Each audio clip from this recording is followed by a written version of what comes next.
तत्वार्थ सूत्र, अपर नाम मोक्ष शास्त्र, द्वितीय अध्याय, जिसमें सर्वप्रथम जीव के असाधारण भावों की चर्चा हम सभी कर रहे हैं। तो हम ये चर्चा प्रारंभ करें उससे पूर्व 7 सूत्रों का वांचन करना है। कुंद प्रभा जी, प्रथम द्वितीय अध्याय के प्रथम 7 सूत्रों का वांचन। जी दीदी, जय जिनेन्द्र। औपसमिक छायकौ भावौ मिश्रस्य जीवस्य स्वतत् मौदिक पारणामकौ च द्विनवाष्टादशैक विंशति त्रिभेदा यथाक्रमम् सम्यक् चारित्रे दर्शन नहीं ज्ञान दर्शन दान लाभ भोगोपभोग वीर्याणि च ज्ञान दर्शन लब्धश्च त्रिपंचभेदा सम्यक् चारित्र संयमाश्य गति कषाय लिंग मिथ्या दर्शन ज्ञाना संयता सिद्धिलेश्याश चतुष्चतुष् कई कई कई षट भेदा जीव भव्यत्वानि च। बहुत अच्छा।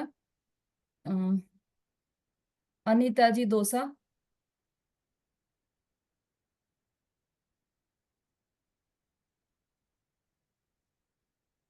हाँ, पहले आपको अनम्यूट करना पड़ेगा अपने आप को।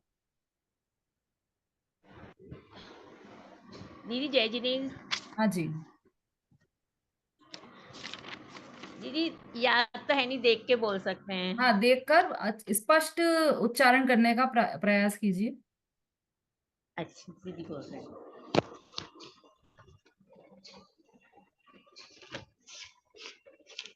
औपशमिक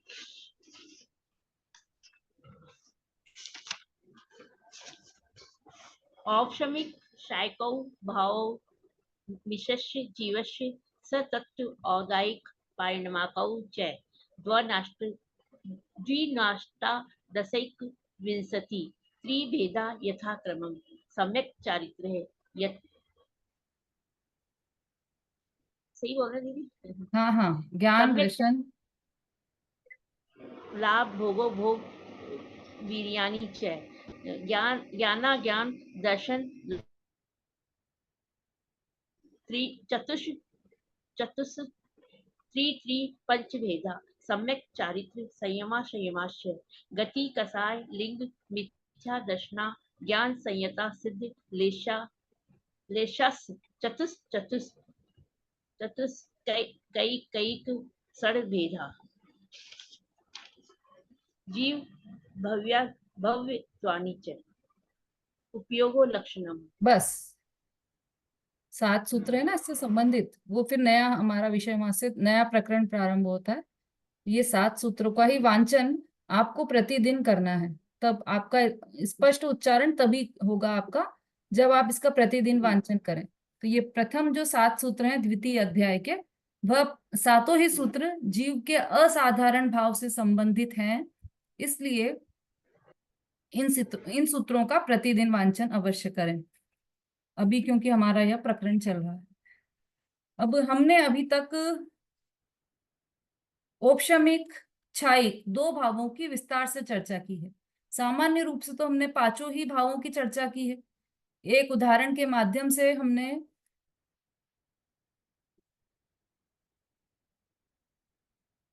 पांचों भावों को समझा है। औपशमिक भाव, क्षायिक भाव, क्षायोपशमिक भाव, औदैहिक भाव और पारिणामिक भाव।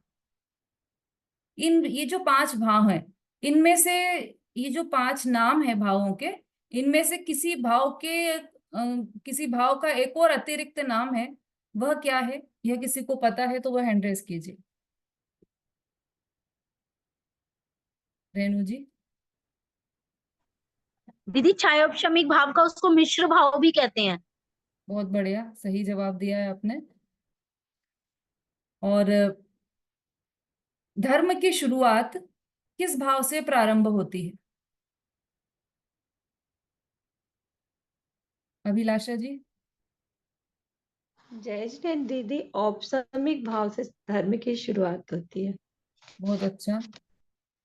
किस भाव का आश्रय लेने से औपशमिक भाव प्रकट होता है? सुषमा जी।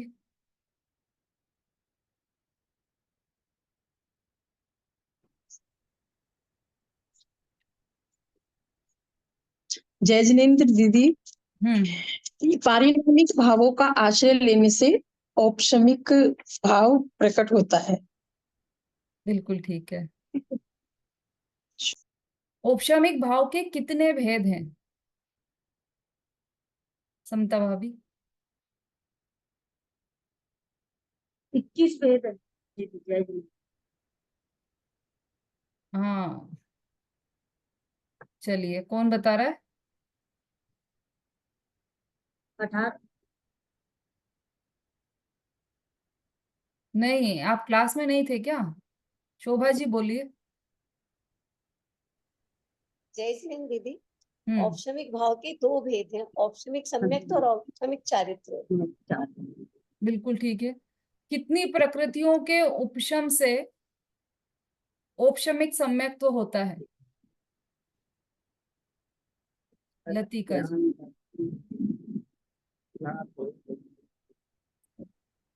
वैसे तो 5 प्रकृति, और अगर हम शादी उसमें देखें तो 7 प्रकृतियों के ऑप्शन से ऑप्शन में।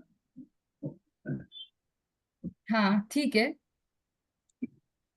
वैसे मतलब सादी मिथ्या दृष्टि के तो 7 प्रकृति और 7 अनादि 7 मिथ्या दृष्टि प्रकृति। के 5 प्रकृति का उपशम होता है, तब औपशमिक सम्यक तो होता है। औपशमिक चारित्र कितनी प्रकृति के क्षय से होता है? नमिता जी। दीदी 21 प्रकृति के कैसे होता है? प्रत्याख्यान अप्रत्याख्यान और संजुलन की 4 4 तो वो 12 हो गई। 3 इंटू 4 12 और 9 कषाय। पक्का? हाँ। चलिए, सबको इनका नमिता जी का आंसर सही लग रहा है क्या? जिनको नहीं लग रहा है केवल वो हैंड रेस कीजिए, बाकी सब लोग नहीं डाउन तो कर लीजिए। सब ऑनलाइन हमरा तारा। हाँ समता जी, आपका म्यूट कर लीजिए। सुमता जी। जय जैन दीदी, हम्म। आपने 6 का पूछा था, इन्होंने 21 प्रगतियां तो उपसम की दबने से होती है, मतलब उसके उपसम होने से। आपने पूछा था 6 से, तो 6 हाँ तो चारित्र मोहिनी का वो 6 से तो छाया भाव होता है ना। हाँ ठीक है। प्रश्न मैंने पूछा था कि कितने प्रकृतियों के क्षय से औपशमिक चारित्र होता है, तो इसका उत्तर क्या आना चाहिए कि औपशमिक भाव में किसी भी प्रकृति का क्षय नहीं होता। औपशमिक भाव में तो 21, औपशमिक चारित्र में तो 21 प्रकृतियों का उपशम होता है, क्षय नहीं होता। ये ये भेद हमें स्पष्ट ख्याल में रहना चाहिए, ठीक है। अच्छा, अब 21 प्रकृतियों के क्षय से क्या उत्पन्न होता है ये बताना है।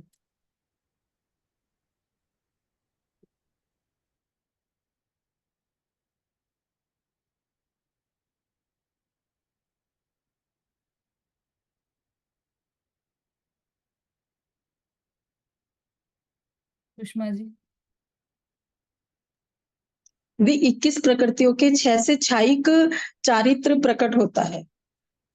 बिल्कुल ठीक है। और 5 प्रकृतियों के उपशम से क्या होता है रेणु जी?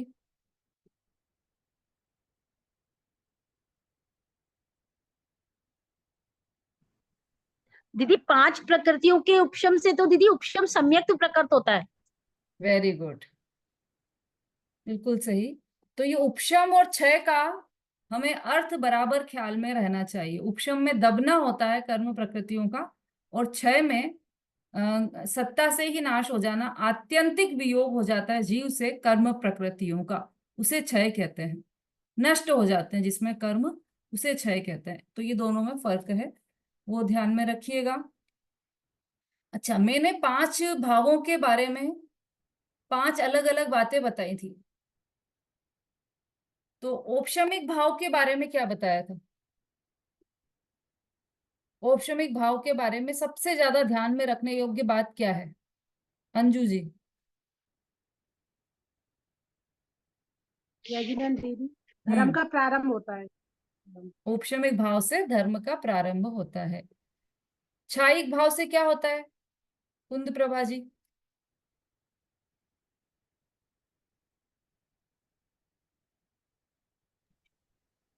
धर्म की पूर्णता होती है। बिल्कुल सही।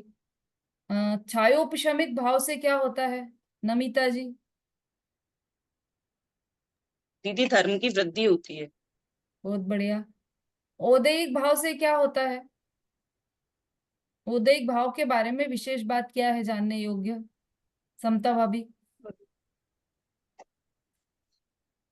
कर्मों के निमित्त से आत्मा का विकार भाव होता करता है। हाँ, ठीक है। विमलेश जी?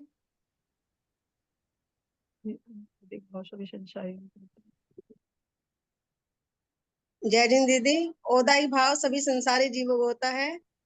और यही बताया था दीदी आपने कि औदायिक भाव में पारिणामिक भाव है। पुद्गल में भी जो वैभावी रूप परिणमन शक्ति है वो पुद्गल में भी है और दीदी स्कंद में भी है। नहीं नहीं, मैंने सिर्फ विशेष बात जो औदैहिक भाव के बारे में है वह पूछी है। ये तो है ना, डिटेल है, वो तो समझाने के लिए सब बातें बताई गई है। अभी तो जीव के असाधारण भाव चल रहे हैं, तो अभी तो ये तो पुद्गल औदायिक वगैरह भाव की बात नहीं करना है हमें। हमें तो अभी जीव के बारे में क्या बात है औदैहिक भाव की वो बताना है। विशेष बात तो ये है कि सभी संसारी जीवों के होते हैं दीदी औदायिक हाँ, भाव। ठीक है। सभी संसारी जीवों के मतलब पहले से लेकर 14वें गुण स्थान तक, एकेंद्रीय से लेकर पंचेंद्रीय तक सभी जीवों के यह औदैहिक भाव होते हैं। ठीक है। और पारिणामिक भाव के बारे में विशेष बात क्या है, लतिका जी? पारिणामिक भाव ये सभी जीवों को, कौन से वाले जीवों को, होता है। संसारी जीवों को या मुक्त को? दोनों को।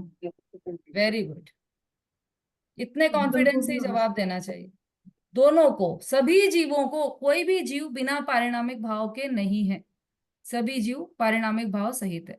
तो ये 5 बातें लिखाई थी। आज इन्हीं 5 बातों को थोड़ा सा अलग तरीके से भी आप लिख सकते हैं।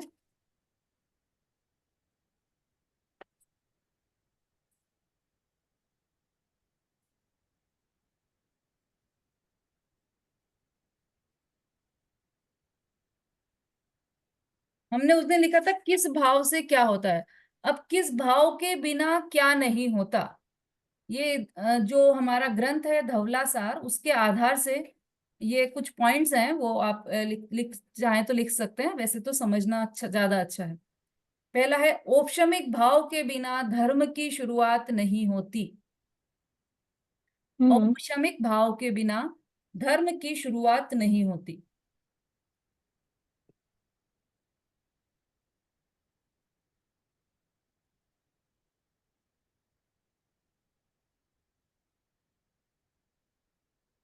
दूसरा लिखिए।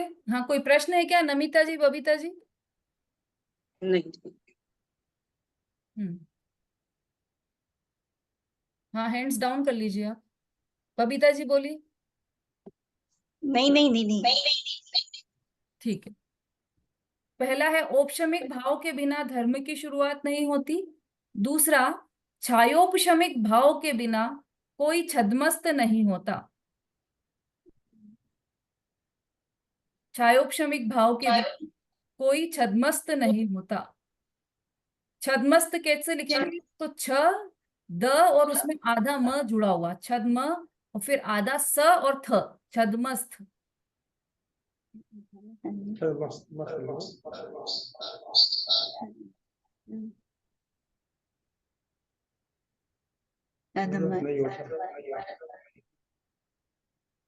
हो गया। अब देखो, ये तो आपको समझ में आ ही गया है कि औपशमिक भाव के बिना धर्म की शुरुआत क्यों नहीं होती।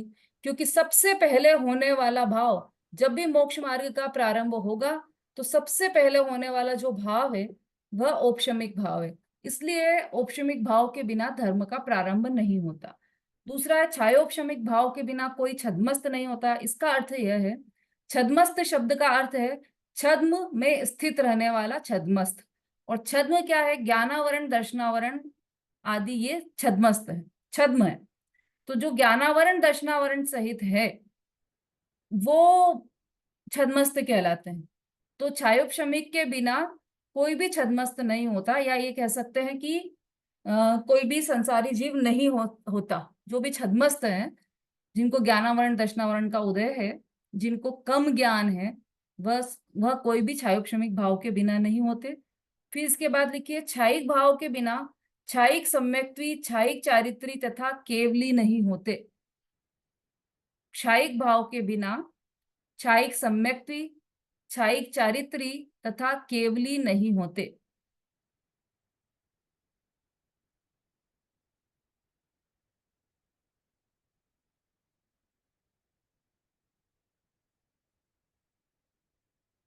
है ना, जिसको भी छायिक सम्यक तो होगा, कल हमने वो भेद पढ़े थे छायिक भाव के, है ना, छायिक दर्शन, छायिक ज्ञान, दान, लाभ, भोग, उपभोग, वीर्य, छायिक सम्यक्त और छायिक चारित्र, ये नौ भेद पढ़े थे ना हमने छायिक भाव के।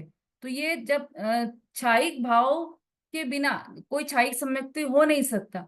जिसको छायिक सम्यक्ति होना है, छायिक सम्यक्ति हुए बिना किसी को निर्वाण प्राप्त नहीं हो सकता। तो एक दूसरे शब्दों में ये भी कह सकते हैं हम कि छायिक भाव के बिना कोई भी मुक्ति प्राप्त नहीं कर सकता, ऐसा भी कहा जा सकता है। मोक्ष प्राप्त करने के लिए छायिक भाव का होना आवश्यक है। ऐसा नहीं होगा कि उपशम सम्यक्त हुआ, उपशम चारित्र हुआ और मोक्ष हो गया, ऐसा नहीं है। क्योंकि उपशम सम्यक्त के बिना उपशम सम्यक्त्व के बाद तो जीव गिरता ही गिरता है गुणस्थान से। क्योंकि उपशम में तो कर्म दबे हैं, लेकिन सत्ता में पड़े हुए हैं। तो सत्ता में जो कर्म पड़े हैं वह तो छायिक भाव के बिना क्षय नहीं होंगे। इसलिए छायिक भाव आवश्यक है मोक्ष प्राप्त करने के लिए। तो छायिक भाव के बिना कोई छायिक सम्यक्ति नहीं होता, कोई छायिक चारित्री नहीं होता और केवली नहीं होता।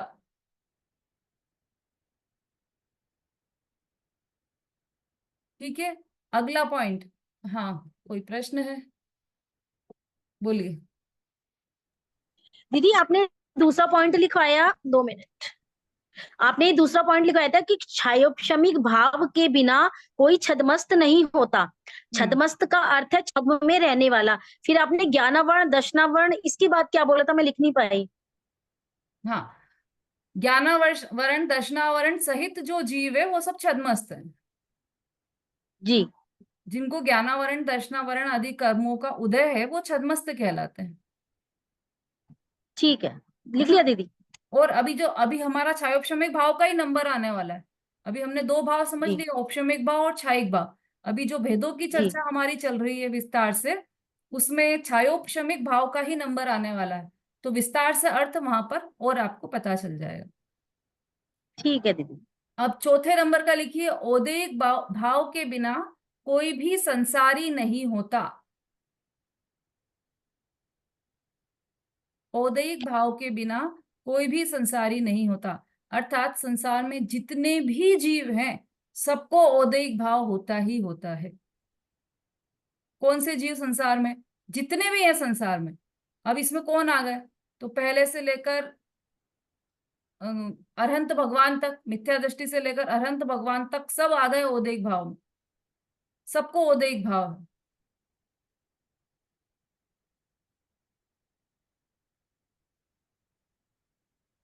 तो औदैहिक भाव के दीदी बिना आपने बिना कोई संसारी नहीं होता, इसके आगे क्या बोला था आपने? बस पॉइंट तो यही है, औदैहिक भाव के बिना कोई संसारी नहीं होता। अगला पॉइंट है, पारिणामिक भाव के बिना कोई द्रव्य नहीं होता या कोई जीव नहीं होता। दोनों आप लिख सकते हैं, दोनों सही है। पारिणामिक भाव के बिना कोई द्रव्य नहीं होता। यदि और विस्तार से मतलब उसके क्षेत्र का विस्तार करना हो तो फिर सभी द्रव्यों को ले लो, नहीं तो अभी हम जीव द्रव्य की बात कर रहे हैं तो जीव द्रव्य भी आप ले सकते हैं। पारिणामिक भाव के बिना कोई भी जीव द्रव्य नहीं होता या कोई भी जीव नहीं होता, दोनों चल सकता है।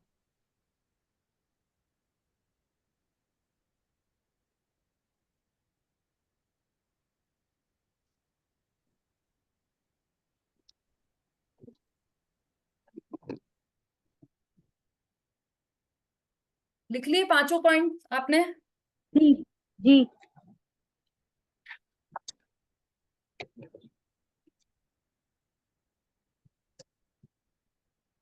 हाँ, अब देखो इसमें है ना, मैंने एक बात शुरू में आपको बोली थी कि इन पांच भावों का हम स्वरूप तो यहाँ पर पढ़ेंगे, समझेंगे, लेकिन इसमें से हे उपादेय क्या है वो आपको समझते हुए जाना है, इन पांच भावों में से। ठीक है। अब हमने जो औपशमिक और क्षयिक भाव की बात की थी, तो औपशमिक में एक शब्द आया था उपशम। उपशम शब्द का अर्थ है दबना, ये तो सभी को पता है। तो वहां पर किस चीज का दबना है उपशम शब्द के अर्थ में? दबना। तो किसके संबंध में दबना लिया गया है?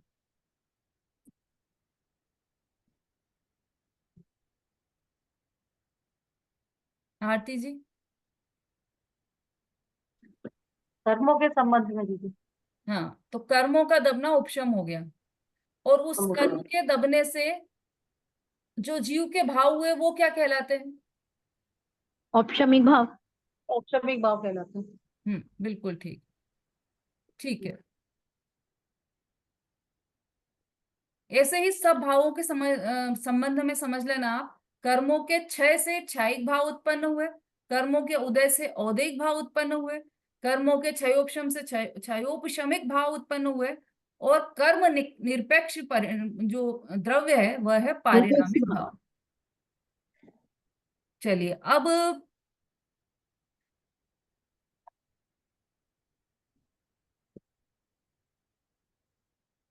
हाँ, नए सूत्र पर चले या पिछले सूत्रों में ही कुछ पूछना है आपको या समझना है?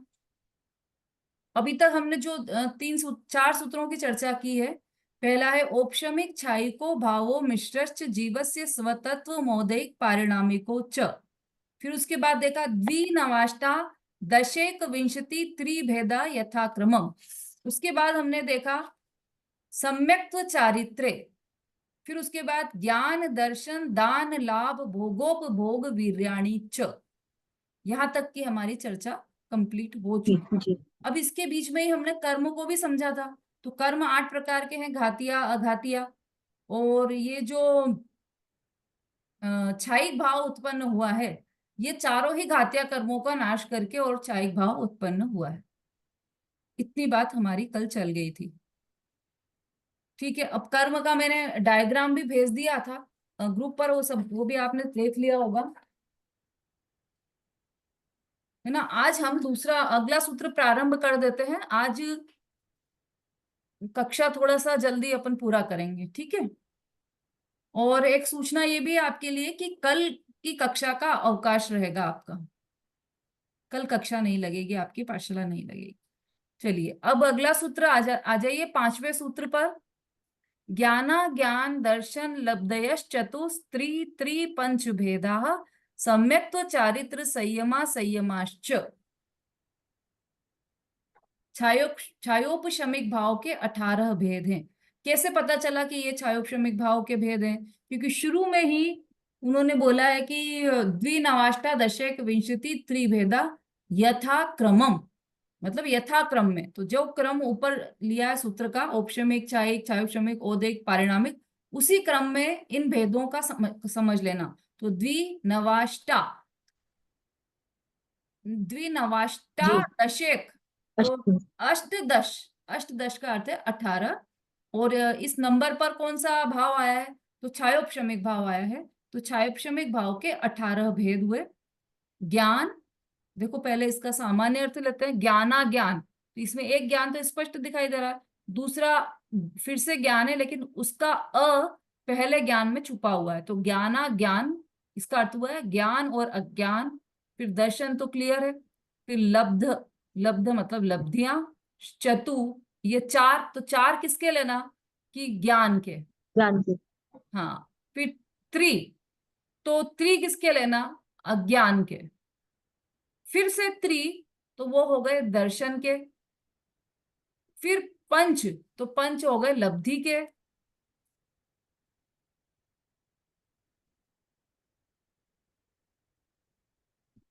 है ना, ये सब भेद हैं। और तो कितने हो गए ये? ज्ञान के 3 अज्ञान, ज्ञान के 4, अज्ञान के 3, दर्शन के 3 और लब्धि के 5। कितने हो गए? 15। 15 हो गए। यहाँ तो 18 भेद लिखे हैं छायोपशमिक भाव के। तो उसके लिए 3 ये जोड़ना है, सम्यक्त्व, चारित्र और संयमा संयमाश्च, संयमा संयम। छायोपशमिक सम्यक्त्व, छायोपशमिक चारित्र और संयमा संयम, ये 3 और उसमें जोड़ लेंगे। तो 15 में 3 जोड़े तो कितने हो गए? 18। 18 भेद ये छायोपशमिक भाव के हैं। ठीक है, अब इन छायोपशमिक, पहले तो ये हम जान लें कि छायोपशमिक भाव कहते किसे हैं, है ना। देखो, वैसे थोड़ा उस दिन समझाया था मैंने, लेकिन आज थोड़ा सा और डिटेल में अपन इसको समझ लेते हैं, छायोपशमिक भाव किसे कहते हैं। कर्मों के छयोपशम के साथ संबंध वाला जो भाव होता है उसे छायोपशमिक भाव कहते हैं। जो भाव, इसका और थोड़ा सा डिटेल में, जो भाव सर्वघाती स्पर्धकों के अनुदय से और देशघाती स्पर्धकों के उदय से उत्पन्न होता है वह छायोपशमिक भाव है। उस दिन प्रश्न था ना किसी का कि ये स्पर्धक क्या होता है, इसमें शब्द है ना स्पर्धक। स्पर्धक को हम कर्म क्यों नहीं बोल सकते? सर्वघाती कर्मों के अनुदय से, देशघाती कर्मों के उदय से, ऐसा नहीं बोल सकते। क्यों नहीं बोल सकते? उसका कारण है क्या? शोभा जी आई है क्या?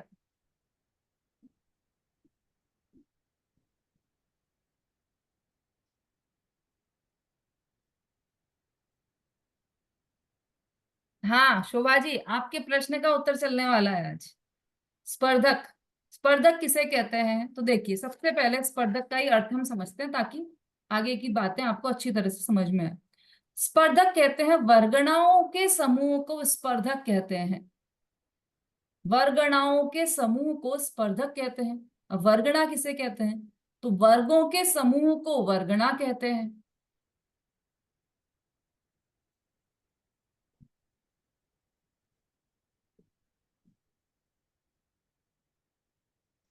और फिर वर्ग किसे कहते हैं? तो समान अविभाग प्रतिच्छेदों का धारण करने वाले कर्म परमाणुओं को वर्ग कहते हैं। भिन्न भिन्न वर्ग समूहों की भिन्न भिन्न वर्गणाएं होती है। पंचाध्यायी के आधार से बात कर रहे हैं अपन। क्या? समान अविभाग प्रतिच्छेद। अविभाग प्रतिच्छेद क्या होता है? शक्ति के अविभागी अंश को अविभाग प्रतिच्छेद कहते हैं। अन अर्थात नहीं, विभाग अर्थात अंश, प्रतिच्छेद अर्थात शक्ति का अंश, अर्थात जिस शक्ति के अंश का दूसरा अंश न हो सके वह अविभागी प्रतिच्छेद है। सबसे छोटा अंश शक्ति का, उसको कहते हैं अविभाग प्रतिच्छेद। और उस अविभाग मतलब यहां पर है ना पर्याय की शक्ति की बात है। तो अविभाग प्रतिच्छेद का धारण करने वाले मतलब समान अविभाग प्रतिच्छेदों का धारण करने, मतलब समान पर्याय की शक्ति, दो परमाणु हुए उद्गल के, उन दोनों परमाणुओं के शक्ति, वर्तमान पर्याय की शक्ति अभी समान है, तो वो एक वर्ग बना सकते हैं, है ना। समान ताकत वाले, समझ लीजिए। हाँ, ऐसा जैसे ये दिखाई दे रहा है आपको? ब्लर तो नहीं हो रहा? दिखाई दे रहा है समता जी? जी। हाँ, अब इसमें ये छोटे छोटे से ये दाने हैं, तो ये सब समान कलर वाले हैं, सब व्हाइट व्हाइट व्हाइट व्हाइट, और एक ही साइज के हैं ये सब दाने, सारे खन खन खन खन बोलने वाले हैं, ऐसे दाने हैं ये। तो ये समान, इनकी वर्तमान की उदाहरण ले रहे हैं अपन। ये तो ये एक एक ही, इसमें तो अनंत पुद्गल परमाणुओं का पिंड है, लेकिन एक एक पुद्गल परमाणु समान शक्ति वाले, ऐसे बहुत सारे पुद्गल परमाणु का एक समूह, वो कहलाता है वर्ग। ठीक है, समान शक्तियों को धारण करने वाले पुद्गल परमाणुओं का, कर्म परमाणुओं का समूह कहलाता है वर्ग। और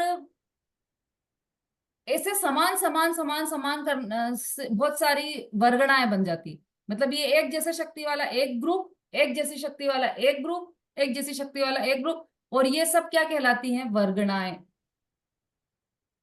भिन्न भिन्न वर्ग समूहों की भिन्न भिन्न वर्गणाएं होती है। अब वर्गणाओं के समूह को स्पर्धक कहते हैं। ये सब वर्गणाएं मिल गई और उनके समूह को स्पर्धक कहा गया। अब इसमें शब्द आया सर्वघाती स्पर्धक। तो सर्व प्रकार से आत्मा के गुणों का आच्छादन करने वाली कर्म की शक्तियों को सर्वघाती स्पर्धक कहते हैं। जो आत्मा का जो गुण है उसको पूरी तरह से ढकने वाली ऐसी कर्म की शक्ति होती है, उसे कहते हैं सर्वघाती स्पर्धक। अब कर्म मतलब स्पर्धक की शक्ति। कर्म तो क्या हो गया कि अलग अलग एक एक हो गए। अब तो ये कर्मों का समूह है ना, यहाँ पर तो वर्गणाओं का जो समूह है उसे स्पर्धक कहते हैं। तो ऐसे स्पर्धक जो आत्मा के गुण को पूरी तरह से ढक दे उसे कहेंगे सर्वघाती स्पर्धक। और ऐसे स्पर्धक जो आत्मा के गुण को पूरी तरह से नहीं ढक पाए, कुछ कुछ ढक दे, आधा आधा सा ढक दे, उसे कहेंगे देशघाती स्पर्धक।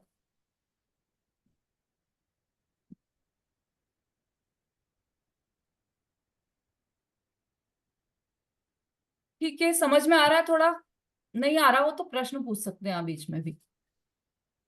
क्षयोपशमिक भाव में क्षय और उपशम की मिश्रित अवस्था रहती है।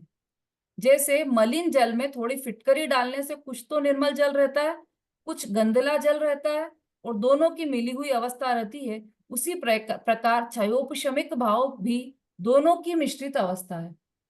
किसकी? दोनों की। हमने देखा था ना उस दिन, पानी में, ग्लास में पानी है, उसमें मिट्टी नीचे दबी हुई भी है, लेकिन उस मिट्टी के एक दो कण ऊपर आ गए हैं, जिससे वह पूरे पानी को तो गंदा नहीं कर रहा है, लेकिन पानी के कुछ हिस्सों को गंदा कर रहा था।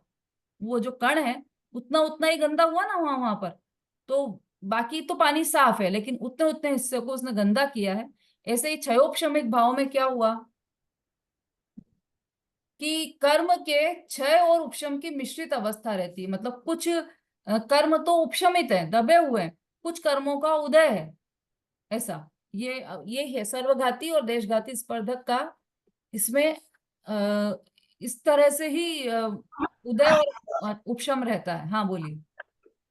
सर्वघाती मतलब आत्मा को कर्मों का समूह पूरी तरह ढका हुआ है, ये वाली परिभाषा नहीं, है क्या? आत्मा को नहीं, आत्मा के एक गुण को। अच्छा, आत्मा को आत्मा पूरे को के नहीं। आत्मा के जैसे ज्ञान गुण को ढक लिया। अब यदि आत्मा के ज्ञान गुण को सर्वघाती स्पर्धक ने ढक लिया तो क्या होगा कि वह पूरा ज्ञान ज्ञान का गुण ही बंद हो जाएगा, ज्ञान का एक अंश भी नहीं दिखाई देगा, दिखाई देगा। और ज्ञान का एक देशघाती अंश भी प्रकट नहीं रहेगा, और पूरा ज्ञान ढक देशघाती जाएगा। बोलिए शोभा जी। दीदी, जो ये वर्गणाएं आपने बोली हैं कि वर्गणाओं के, तो ये आहार वर्गना, तेजस वर्गना, कारमान वर्गना, इन्हीं को लेना पड़ेगा ना, भाषा हाँ वर्गना? हाँ, नहीं देखो, अच्छा प्रश्न पूछ लिया आपने, क्योंकि मुझे लगा था कि ये सबको पता होगा। वर्गणाएं 21 या 22 प्रकार की होती है। जैन सिद्धांत प्रवेशिका में आपने पढ़ा होगा। वर्गणाएं कहीं पर आगम में 21 लिया और कहीं कहीं पर अणुवर्गणा को भी उसमें शामिल कर दिया, इसलिए 21 है, नहीं तो 22 प्रकार की वर्गणाएं होती है। तो उसमें कौन कौन सी? उसमें 5 मुख्य है: मनोवर्गणा, आहार वर्गणा, कारमान वर्गणा और तेजस भाषा वर्गणा, वर्गना, और एक और है कौन सी? भाषा वर्गना, भाषा भाषा होगी वर्गना ना, दीदी। मनोवर्गणा, भाषा वर्गणा, कारमान वर्गणा आहार वर्गना, और तेजस तेजस वर्गना, वर्गणा। कारमान वर्गना, बोला ना नाम? कारमान वर्गना, कारमान वर्गना है। चलो हाँ ठीक है।